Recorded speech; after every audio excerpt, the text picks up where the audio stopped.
Warsaw, 1939. The city still smells of coffee and rain when the first German bomb falls. Windows shatter. Children scream. And in a small apartment on Leszno Street, a young social worker named Irena Sendler looks out from behind the curtains, her world collapsing in a single flash of light.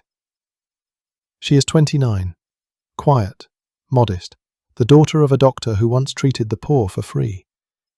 When her father died of typhus after helping Jewish patients others refused to touch, he left her one sentence that would follow her all her life. If you see someone drowning, you must try to save them, even if you can't swim. Now, as the German army marches into Poland, she knows she's about to learn what those words truly mean. The occupation. Within months, Warsaw becomes a prison. Posters with swastikas cover the walls. Curfews choke the night. Jews are marked with armbands, stripped of their rights, and soon, their homes. Irena, working in the city's welfare department, sees the slow suffocation of her neighbours. At first she brings food and medicine, then fake papers, then names erased and rewritten in government archives. She learns the art of resistance one act of compassion at a time. Her weapon is a pen, her battlefield, the bureaucracy of occupation. Each day she forges birth certificates, alters identities, and hides Jewish names beneath Polish ink. It's not courage yet, just humanity refusing to go silent. The Wall. In November 1940, a wall rises, 12 feet high, crowned with glass and wire. It divides Warsaw in half. Behind it, the Warsaw Ghetto. More than 400,000 Jews trapped in a space smaller than 3 square kilometers. Starvation, disease, fear. The air itself feels poisoned. Through her position in the Department of Social Welfare, Irena obtains special permission to enter. Officially, she's there to inspect sanitary conditions and prevent epidemics. In truth, she carries something else in her medical bag: food, forged documents, and hope. She begins walking through the ghetto daily, memorizing faces, names, and families. Every child she meets asks the same silent question with their eyes: will I live? The first rescue. Building the network. In 1942, Irena joins Żegota, the Polish Council to Aid Jews. It's one of the only underground organizations in occupied Europe created solely to save Jews from extermination. She becomes head of the children's section. Her team, teachers, priests, nurses, couriers, all volunteers, all risking death. Their methods are daring and desperate. Infants are hidden in toolboxes, burlap sacks, even coffins marked cholera. Older children crawl through sewers, smuggled out disguised as Polish orphans. Some leave through the courthouse next to the wall, one door in, another out, papers switched mid-step. Irena begins recording every detail, each name, each family, each new identity, all written on cigarette paper, rolled tight, sealed in glass jars. She buries them under an apple tree in a friend's garden. One day, she hopes, those names will find their way home again. The double life. To her neighbours, she looks like an ordinary social worker, tired, thin, with a bicycle and a briefcase. No one suspects that briefcase carries false documents and forged baptism certificates. She smiles at German soldiers when they stop her. She knows fear intimately but never shows it. She becomes fluent in deception, kindness by day, defiance by night. She tells her small circle, we can't stop the war, but we can stop it from swallowing every child. The risks grow daily. Rumours spread of people shot for hiding Jews, of entire families executed for one act of mercy. Still, she continues. Sometimes she thinks of her father. What would he have done? The answer is always the same. Exactly this. A city of secrets. By late 1942, Irena's network has rescued over 1,000 children. Each one is a life reborn under a false name. Some go to convents, others to Christian families who swear to protect them as their own. Few will ever know the truth until the war is over. Every night before sleeping, Irena lights a candle and reads the list of names she buried that week, whispering them softly like prayers. Miriam, David, Ruth, Jakub, each name a heartbeat, each one proof that compassion can still exist in hell. Outside, Warsaw burns. Inside her heart, something grows. Not hatred, but a kind of stubborn love for the world through those gates. One woman, one bag, one act of quiet resistance at a time. By 1941, Warsaw no longer felt like a city.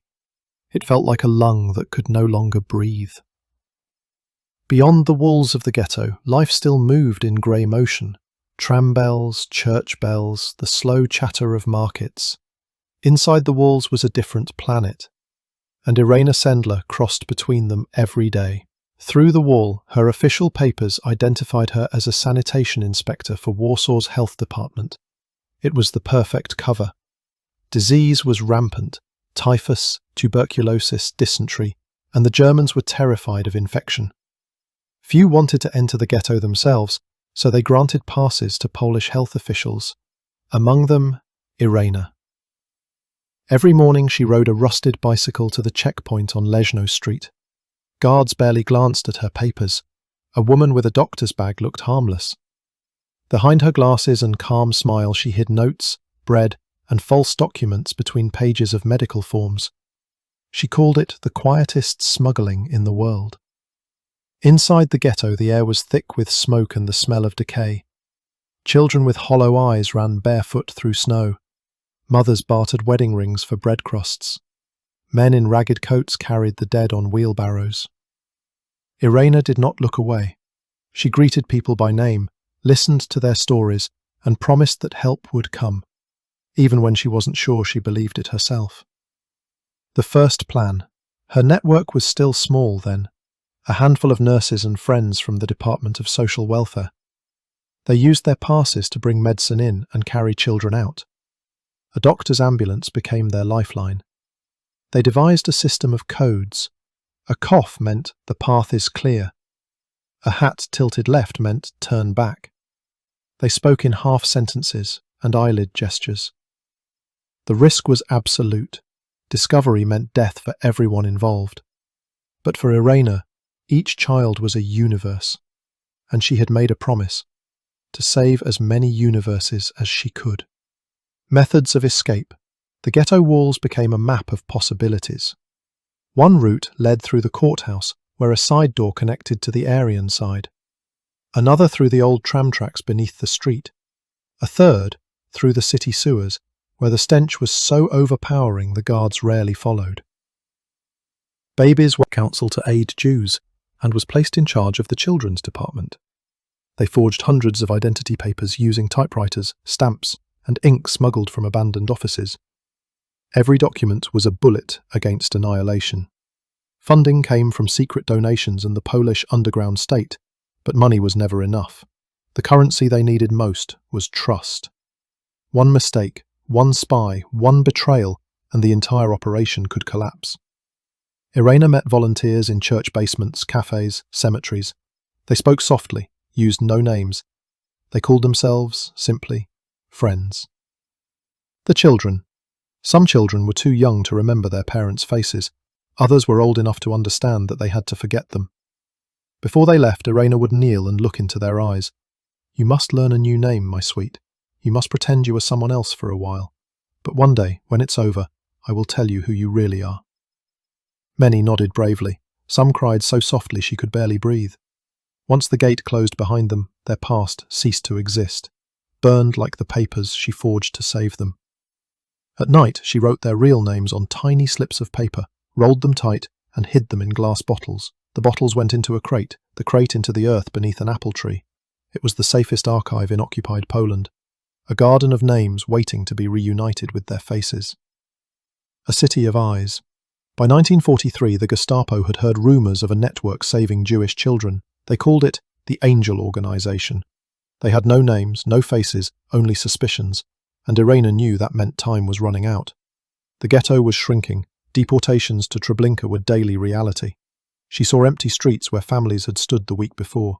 Every day she crossed the wall was a day closer to being caught. Still, she continued, because if she stopped, hundreds would die. She told her friends, "When this ends, I want to be able to look at the world and say I did not stand still." The heartbeat of courage. By the end of that year, Irena and her network had saved over 2,000 children. Some were hidden in orphanages, some in attics or under floorboards, some with families who risked everything to shelter them. Every child had 2 lives now, one written in German records as deceased, and another that continued in secret.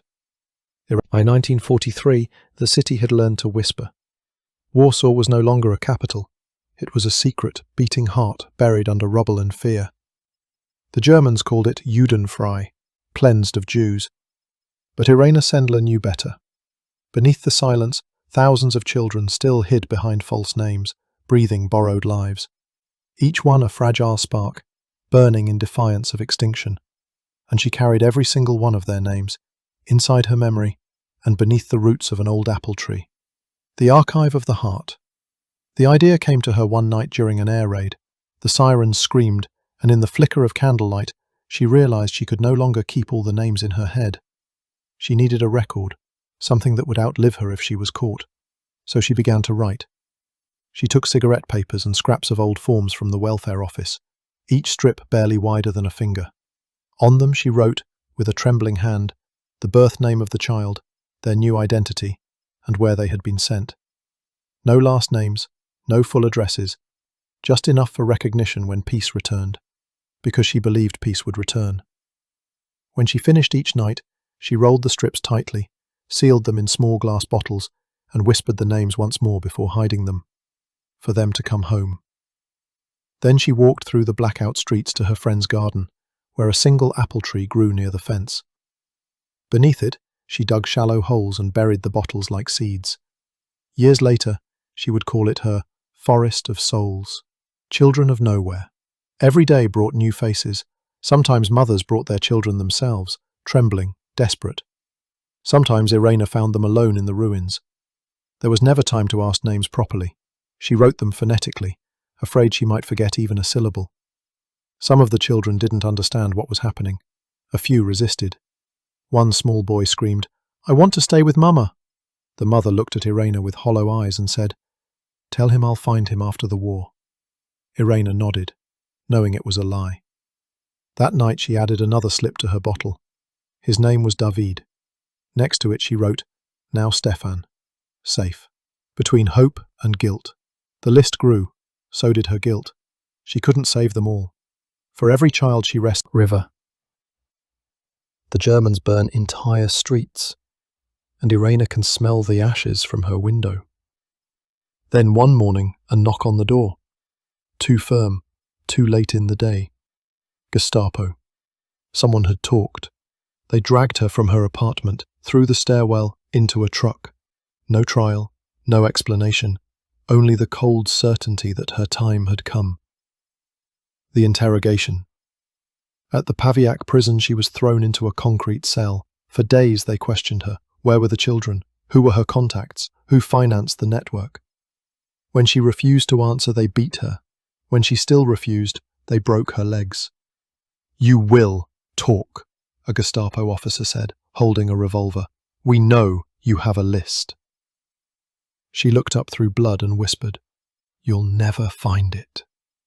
They didn't believe her, but they never did. Death sentence. In November 1943, the Gestapo sentenced her to be executed. Her name appeared on the daily list of prisoners to be shot. But Zagota had connections even in hell. They bribed one of the guards with a stack of dollars and a bottle of vodka. Hours before the execution, he led her out of the prison, shouting loudly that she was already dead. That night, a public announcement was posted across Warsaw. Irena Sendler over, executed by firing squad. She read it herself while hiding in a friend's basement. She smiled through pain and whispered, "Then let them think I'm dead. The dead can work quietly." The return to the shadows. With her legs in plaster and her name erased, she returned to the underground. She continued writing, planning, coordinating. Now she couldn't walk far, but messages came to her through couriers, women carrying baskets, children acting as runners. Her bottles remained buried under the apple tree, safe beneath the snow. They were her true heartbeat. Every night she prayed, not for her own life, but for the names in the ground, for the small voices that once called Mama and now called no one. She promised herself, if she survived, she would dig them up and return them to the light. The meaning of the list. Later in life, when asked how she managed to remember thousands of names, she said, "I didn't remember them. The knock came just after dawn. 3 short raps, then a pause, not the rhythm of a friend." Irena froze. She had been expecting it for weeks. Warsaw was a city where secrets travelled faster than whispers. Someone had talked, someone always did. She tried to hide the papers on her desk. False IDs, ration cards, notes written in pencil. But it was too late. The door splintered open. German boots thundered across the floor. The man in the black coat said nothing. He didn't have to. She was dragged down the stairs, barefoot, her arms twisted behind her back. That morning, the apple tree outside her friend's house still stood quietly in the cold wind, its roots holding more truth than any archive in the city. The interrogation begins. They took her to Pawiak prison, the grey fortress where hope went to die. Inside, the walls were damp and stained with the ghosts of those who had screamed there before. The Gestapo officers already knew who she was, the woman from the ghetto, the one rumoured to have saved hundreds, maybe thousands of Jewish children. They wanted the names, the list, the addresses of everyone who helped her. She said nothing. At first they tried persuasion, then threats, then pain.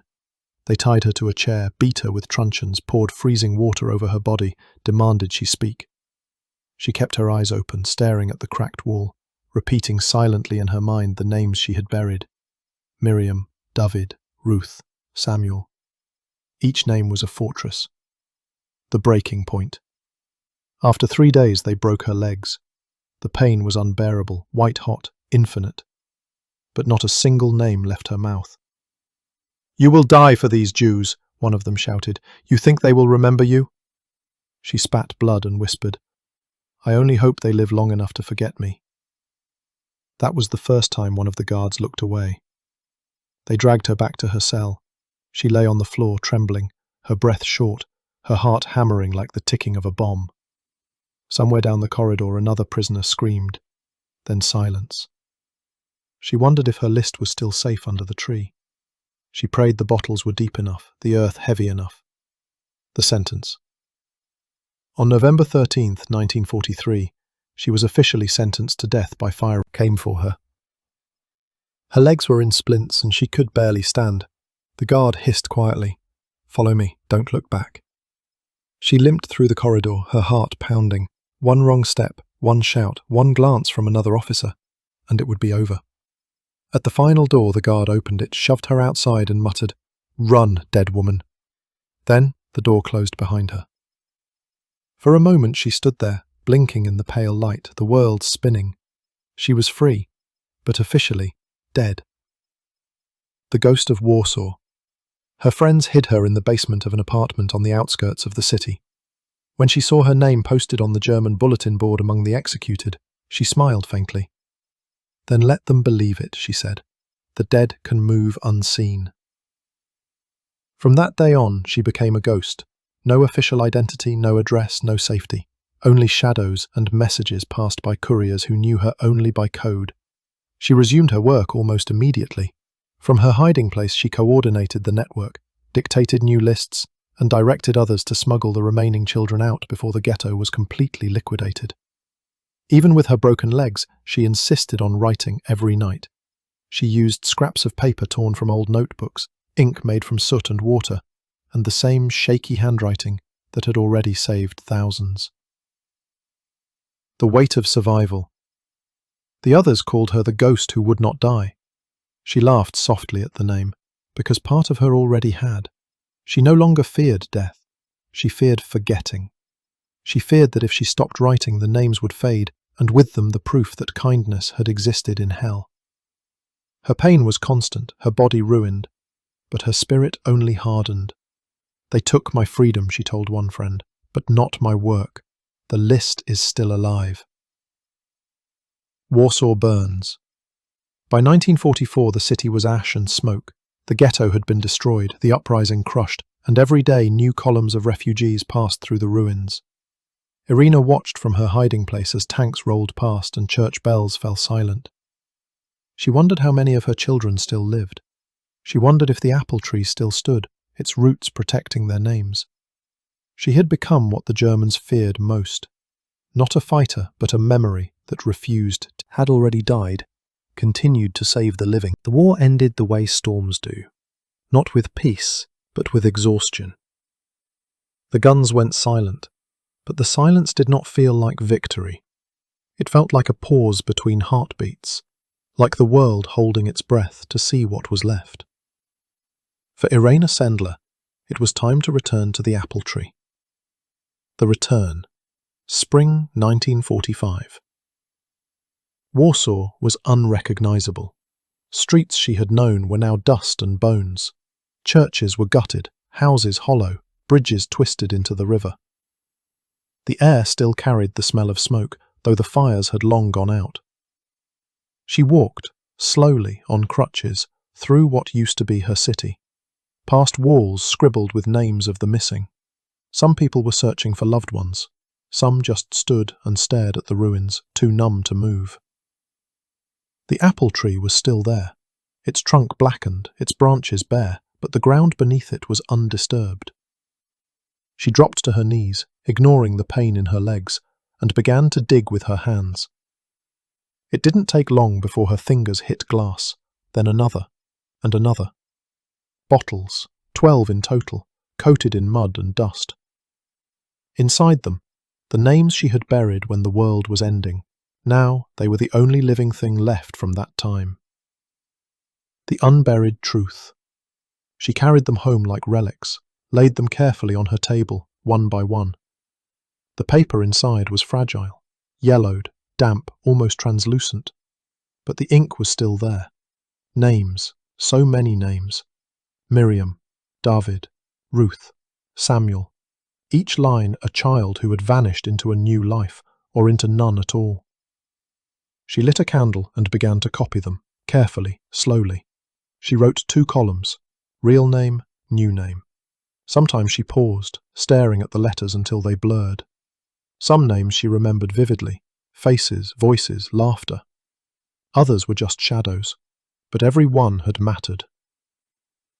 Her goal was simple, to find them, to bring them home, to tell them who they once were. But soon she discovered the truth she had feared all along. For most of them, there was no home left to return to. The empty list. Weeks turned into months of searching. The Jewish families she had worked with were gone. Tried to tell them softly, "Your name was not always the one you use now. You have parents who loved you." But she quickly realized, sometimes it was better not to remind. The past could hurt more than the lie that protected them. She became known as the mother of other people's children. She carried photos of the ones she found, small black and white portraits wrapped in cloth. On lonely nights, she would lay them out on her table, as if gathering her family. The cost of memory. The war had ended, but peace never came to her mind. Sleep was shallow. Every sound could be a knock on the door, every dream a face from the ghetto. She rarely spoke about her suffering. She spoke instead of their courage, the mothers who handed over their babies, the priests who hid them, the strangers who lied to soldiers with trembling voices. When people called her a hero, she would shake her head. Heroes are the ones who didn't survive. I'm only a witness. In 1948, she returned to work in social welfare, helping war orphans find homes. It was strange, spending her life again among lost children. The difference was, this time, she didn't have to lie about their names. A country without applause. The new communist regime in Poland had little patience for underground heroes. Her ties to Żegota, supported by the Polish government in exile, made her politically inconvenient. She was questioned several times by the secret police, her home searched. Some of her colleagues were arrested. She learned quickly to stay silent again, a new kind of survival. So she did what she always had, worked quietly, taught at universities, helped the poor, never spoke publicly of what she had done. The bottles, now dried and emptied, remained hidden in a small box under her bed. Letters to the Lost. In the late 1950s, she began writing letters to the surviving children, those she had managed to trace. She told them their real names, described their parents, sometimes enclosed a photo or a scrap of memory. Your mother sang lullabies in Yiddish. Your father was a teacher. They loved you very much.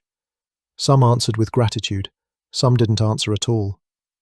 Others wrote back saying they couldn't bear to reopen the wound. She never blamed them. She understood that sometimes she answered without hesitation, digging them up. Not because of the danger, because of what the bottles revealed. That saving a life doesn't end when the danger passes. Sometimes it only begins. By the time the list was complete, Warsaw had rebuilt its walls, and Irena Sendler had rebuilt her silence. But beneath that silence lived 2,500 children, and the echo of a promise whispered beneath an apple tree.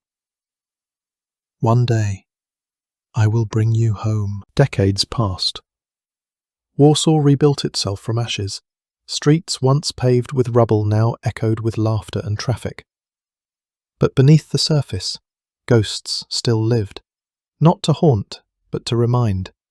And among them, still breathing, still walking with a cane and a calm smile, was Irena Sendler. The world had forgotten her for a long time. Then, almost by accident, it remembered. Rediscovery. In 1999, more than 50 years after the war, a group of high school students in Kansas began researching forgotten heroes of the Holocaust. They found a name in an old article. Irena Sendler, the woman who saved Jewish children in Warsaw. They thought it was a mistake. No one had heard of her. No films, no books, no statues. But the more they searched, the deeper the story grew. Letters, documents, testimonies, all leading to the same truth. One woman had saved over 2,500 children and never asked for recognition. When the students wrote to her, she was 89 years old, living quietly in a small apartment in Warsaw. She replied with neat handwriting, modest and brief. There was nothing heroic in what I did. I only did what should have been done. Every decent person would do the same. Their project became a play, Life in a Jar. The play travelled across America, then across the world. And suddenly the woman who had been forgotten by history was remembered by thousands. The honour she never wanted. In 1965, Israel's Yad Vashem had already named her righteous among the nations. But under communist Poland, her story was rarely told. Now, decades later, the honour returned to life. Journalists visited. Television crews arrived. Children lined up to meet her. She always said the same thing. Do not call me a hero. The real heroes were the mothers who gave me their children. I only held them in my arms for a little while. When asked how many lives she had saved, she looked away and answered quietly, 2,500. But I could not save more. That is my sorrow. Her words carried no pride, only the weight of unfinished work. The tree. In 1965, a tree had been planted in her name at Yad Vashem, the Holocaust memorial in Jerusalem. She never saw it until decades. Polish. Some had children of their own, even grandchildren. One woman held her hands and said, "You gave me life. My children and grandchildren exist because of you." Irena smiled and replied, "No, your mother gave you life. I only passed it along." Every meeting was both joy and grief, joy for what had survived, grief for what had been lost, and yet every face was proof that she had won a quiet victory, one that history could not erase. The world listens. In 2003, the Polish government nominated her for the Nobel Peace Prize. She didn't win. When journalists asked if she was disappointed, she smiled and said, "No, I already have my reward. I can still walk under the open sky." Her life became a bridge between generations, a living reminder that courage does not always carry a gun, that sometimes it carries a child. Her story spread across classrooms, documentaries, museums. She received letters from all over the world, from children who said they wanted to be like her. She answered everyone she could. Her replies were always simple. Be kind when it is hardest. That is when it matters most. Final years. By 2007, she was 97 years old. Her health was failing, but her memory was clear. She still kept a box beside her bed with a few of the old papers, the faded notes she had rewritten after the war. Sometimes she asked her nurse to open it, just to hear the rustle of the paper, to remind herself that the names were real. In one of her last interviews, she said, "Every time I close my eyes, I see their faces, the ones I saved and the ones I could not. But I do not regret the fear or the pain. I regret only that we still have to learn the same lessons." On May 12, 2008, she passed away in her sleep. No fear, no fanfare, just peace. Warsaw stopped for a moment that day. Schools lowered flags. Children left flowers beneath the apple trees in parks, and the city, once broken by hatred, whispered her name like a prayer. After the silence. Today her tree still stands in Jerusalem, its roots deep, its branches strong. And in Warsaw, a new apple tree grows beside the rebuilt wall, planted when the world tries to drown it.